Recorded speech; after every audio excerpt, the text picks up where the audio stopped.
Okay, this video is Spartan Diet. What are the nutrition numbers?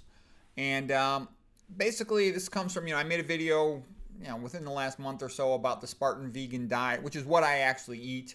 Very simple. Call it Spartan because it's sparse in variety and it's Spartan like, I used to be a wrestler in college and whatnot. But what I was really interested with my current evaluation of the numbers here is what percentage of calories from protein. As it turns out, when I look at it, these are all very low in fat. So the percentage of fat is remarkably low.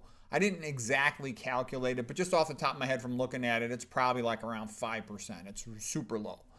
But the thing I'm a little bit not fully pleased with is the protein intake's a little higher than I want. It's because of the beans. So let's just take a look at it. Blueberries are fantastic food. I think they're the best fruit. They're not too sweet, so they're not that bad on your teeth.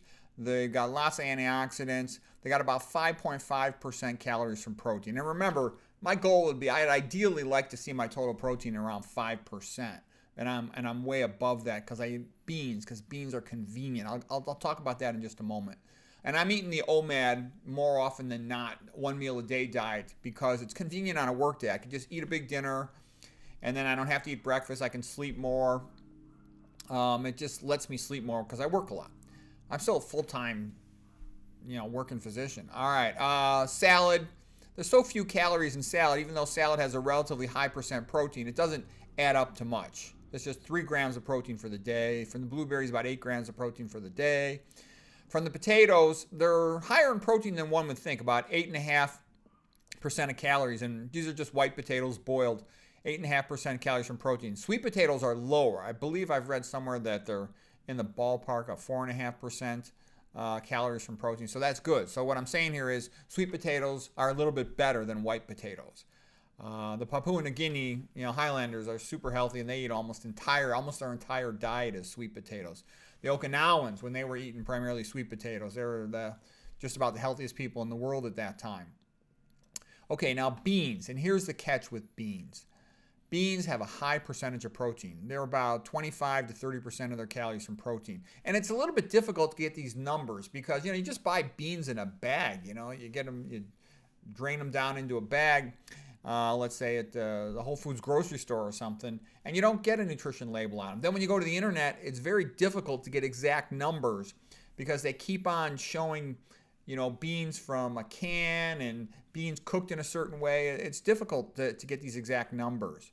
So anyways, I'm coming out with about 25.7% of calories from protein with beans. That's a reasonable average. For rice, it's about 5% of calories are from protein. And so what's happening with me is grandma will cook me beans. And grandma means well, and grandma's like my mother-in-law, so I can't piss her off. I can't really boss her around too much, so she'll just say, screw you, and she won't make me anything. And she'll make me a big container of beans, and I'll just eat the whole thing. And I think what I'm going to have to do is take extra beans and just give them to the dog. Now, don't tell grandma. Grandma will go apeshit bananas. I could just leave them there, but probably no one else will eat them. I'm going to have to work that one out, but I'm eating a little bit too much beans. I want my protein amount lower. But what else do I like about beans?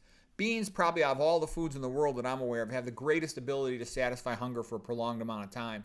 What I found is that if I eat a big dinner and have a good amount of beans in there, I'm not even hungry at all. The next night, I'll eat dinner because I'm home, but I feel great all day. I can really work well. I can think clear and sharp all day long with good energy. I can work out with good energy. So one meal a day is very convenient. On my days off, I'll typically eat 2 meals, a late lunch and a late dinner. But I would like my protein lower than this. So my total protein calculated from this diet here, and this is a typical dinner. So it'll vary a little bit from night to night, but this is basically what it usually is. It's about 10.7% protein. So that's higher than I want. So anyways, my total fat, I'm just guessing it's about 5%. It's remarkably low. That's not even an issue. The protein is the issue. I want to get that down. If I had cancer, I don't have any type of cancer. I don't have any medical problems at all. I would want my protein even lower. I would probably dramatically reduce my beans. And if I was retired, then I wouldn't even eat the OMAD. I would eat twice a day with a lot more fruits. Fruits sound like a great way to go. I mean, fruits are kind of doing exactly what you want, giving you about 6% protein, hardly any fat. So-called fruitarians tend to be quite skinny. So that's rather interesting. So anyways, more protein than one would think, and the beans have a much bigger effect than anything else on the total daily protein intake. And so I want my total protein lower. I want to get it down towards, 6-7% hopefully. And I think this is a little bit funny is if you talk to like a young guy, they want this big protein intake because they all want to lift weights. Young guys between the ages of about 15 to 30. I think men are programmed that way, but a lot of them are taking protein supplements and they're doing damage to their kidneys. So anyways, that was the point of this talk, to minimize protein intake.